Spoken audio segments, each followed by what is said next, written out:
მედიის მხარდამჭერების სრულელობა გრძელდება ნაცვლად რუსთაველის გამზირისა, ახლა მოქალაქეები და მედიის მხარდაჭერები მიემართებიან თავისუფლების მოედნისკენ, მათი თქმით ისინი ერთ წრეს დაარტყავენ თავისუფლების მოედანს, წინა გიორგის ობელისკს, მოგვიანებით კი გადაინაცვლებენ რუსთაველის გამზირზე, სადაც 22 ონლაინ მედიის აქამდე გაშუქებული მასალები იქნება გამოფენილი და აქციის მონაწილეებს შესაძლებლობა მიეცემათ, რომ ამ გამოფენაზე იხილონ ეს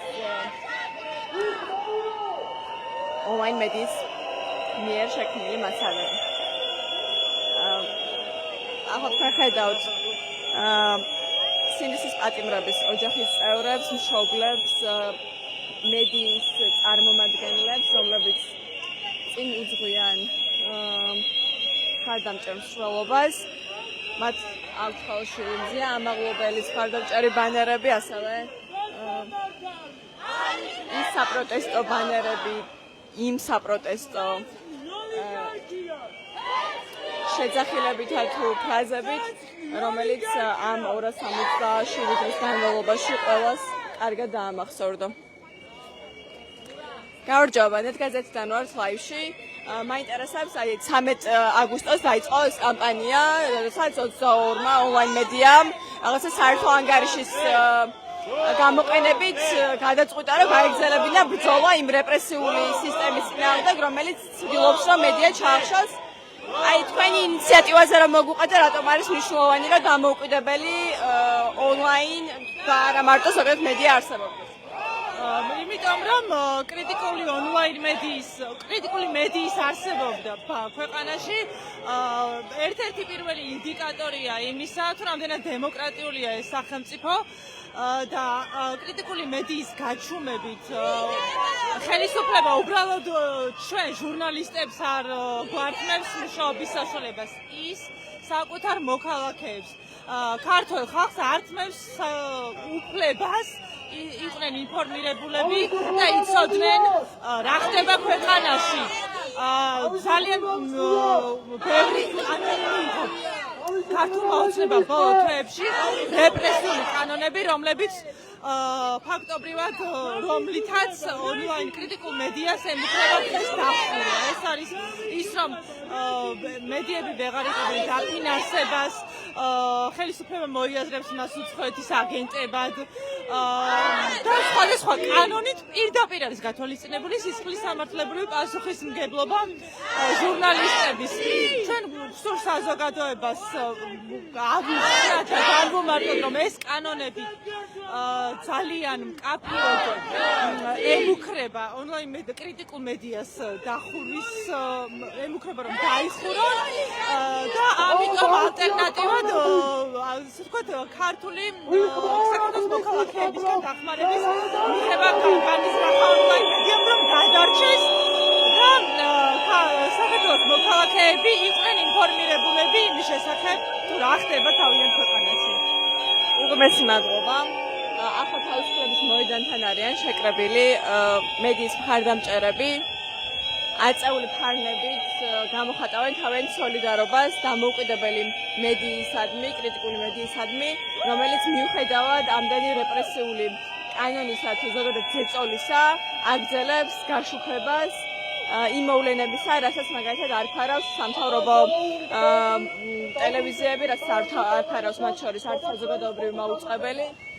ონლაინ მედიები და ზოგადად კრიტიკული მედია მიუხედავად ყოველფრისა აგრძელებს იყოს მოვლენების ეპიცენტრში, გააშუქოს ალბათ მთავრობისთვის ნაკლებად სასურველი მოვლენები, გადაახადოს სხვადასხვა გადაცდომებს, მათ შორის სხვადასხვა ძალოვანი სტრუქტურებისა თუ სასამართლო სტრუქტურების წარმომადგენლების მხრიდან და ნათელი გახადოს საქართველოს მოქალაქეებისთვის, საზოგადოებისთვის ზოგადად თუ რა ხდება ქვეყანაში ახლა.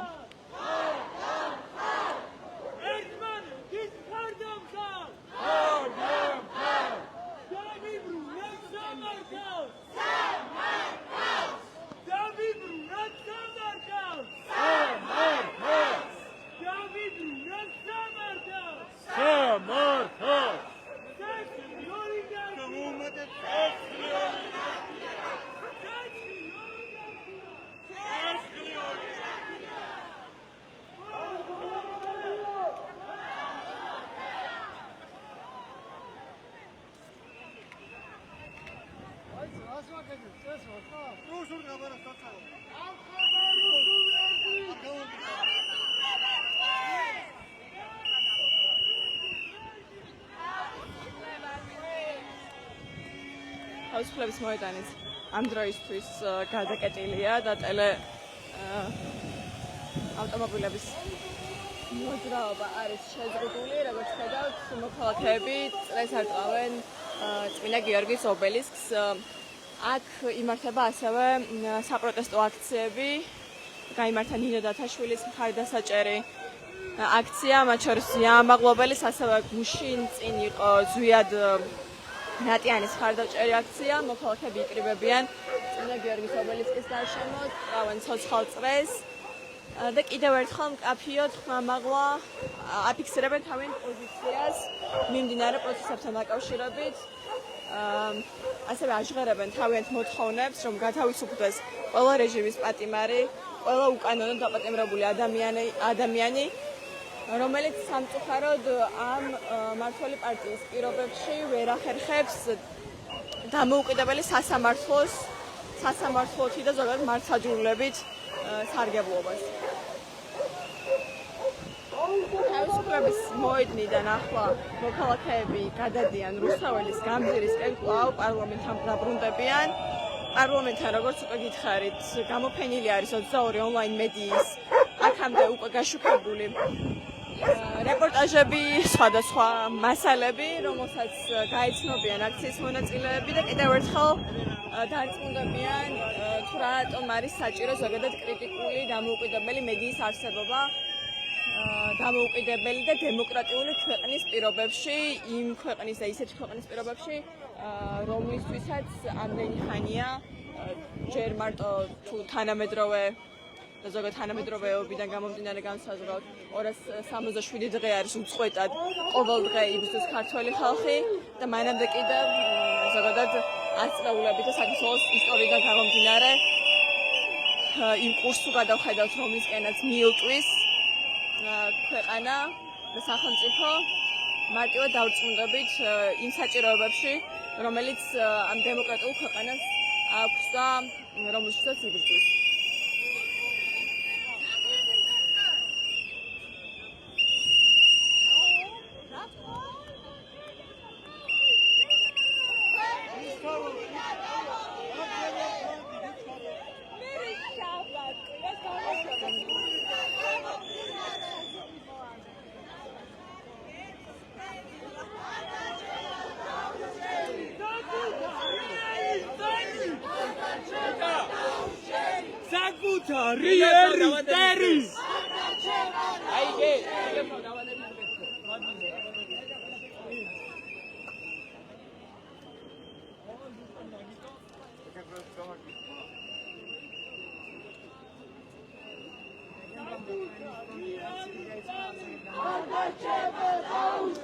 ხვალ 11 საათზე თბილისის საქალაქო სასამართლოში გაიმართება ასევე არჩილ მუსალიანცის დასკვნითი სასამართლო პროცესი.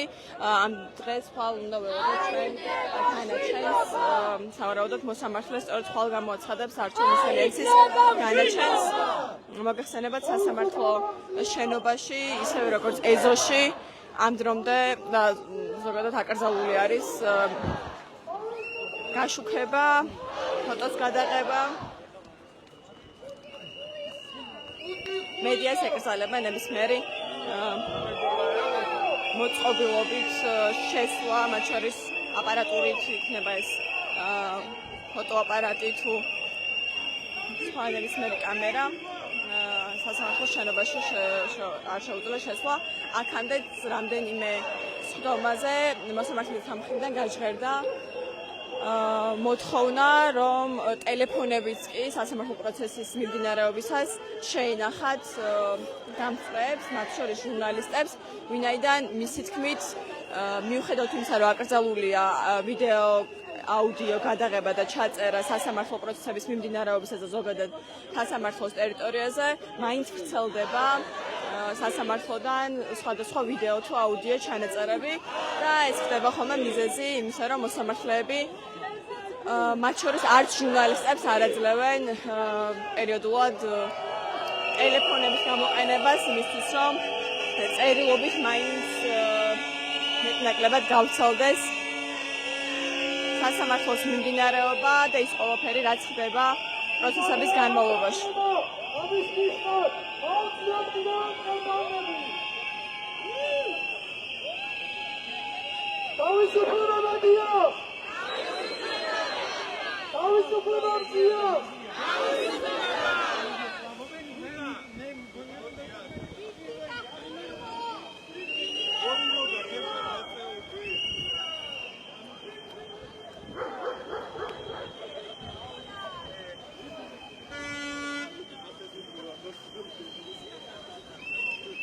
გამარჯობა, გაზეთიდან ვართ ლაივში.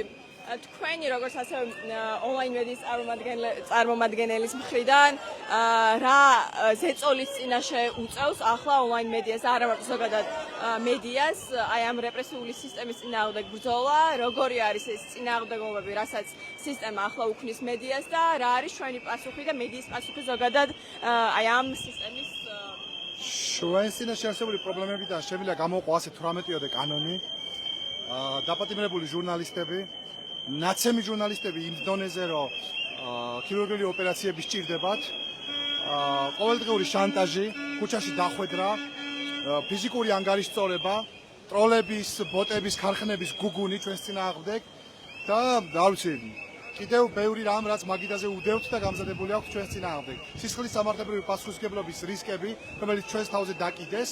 და ვიცი, შეიძლება ვერც გავიდე ბოლოში, იმდენი რამ აქვთ, იმდენი მჭიდი აქვთ იარაღში ჩვენს წინააღმდეგ. ჩვენი პასუხი არის აი ეს. ჩვენი პასუხი არის ის, რომ უნდა ვიბრძოლოთ იქამდე, ვიდრე გვიანი არ არის. ვიხმაუროთ! მზიამაყობელის სიტყვებს ისმენდით ახლა. იბრძოლეთ, სანამ გვიანი არ არის.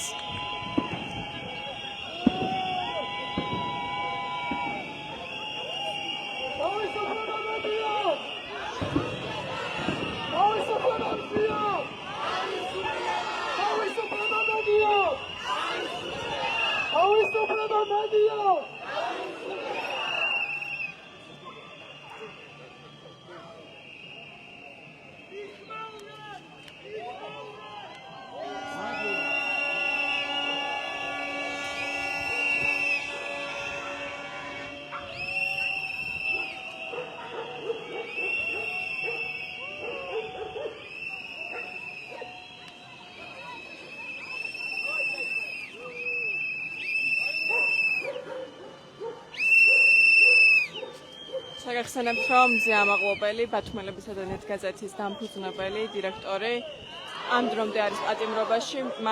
მას მოსამართლე ნინო სახელაშვილმა 6 აგვისტოს 2 წლის მიუსაჯა პატიმრობა. თავიდან მზიამაყობელი იყო გასამართლებული 353 პრიმა მუხლით, მოგვიანებით 6 აგვისტოს დასკვნით პროცესზე განჩენის გამოცხადებისას ნინო სახელაშვილმა გადაუკვალიფიცირა მას მუხლი და ნაცვლად 4 და 7 წლამდე პატიმრობისა, რომელიც ემუქრებოდა მზიამაყობელს, მას მიესაჯა 2 წლის პატიმრობა.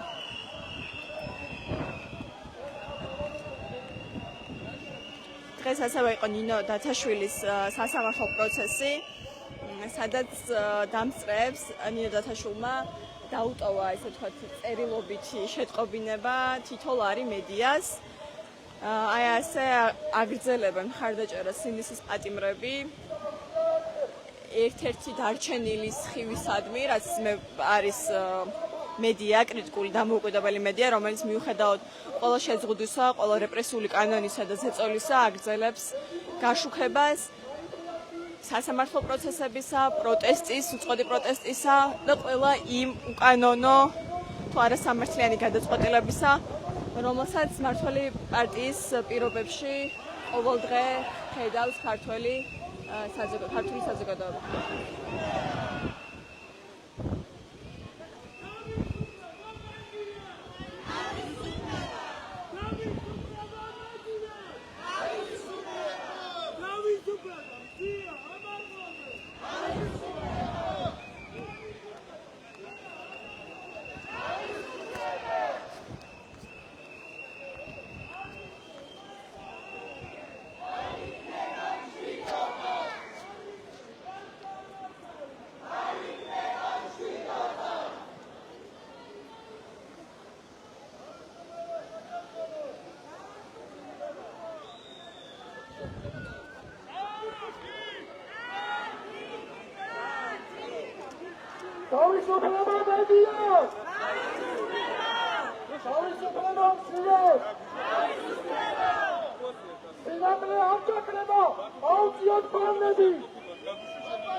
პარლამენტთან არის ონლაინ 22 ონლაინ მედიის მასალების გამოფენა, რომელსაც ახლა აღშეკრებილი მოქალაქეები გაიცნობიან.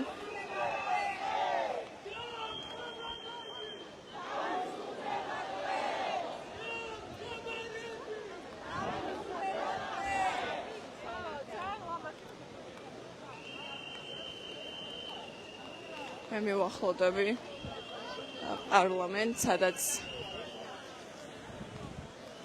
არის ახლა გამოფენა.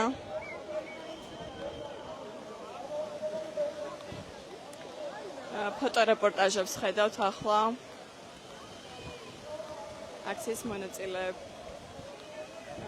მიერ ხელში დაჭერილ სია ამაღლობელის კადრებია.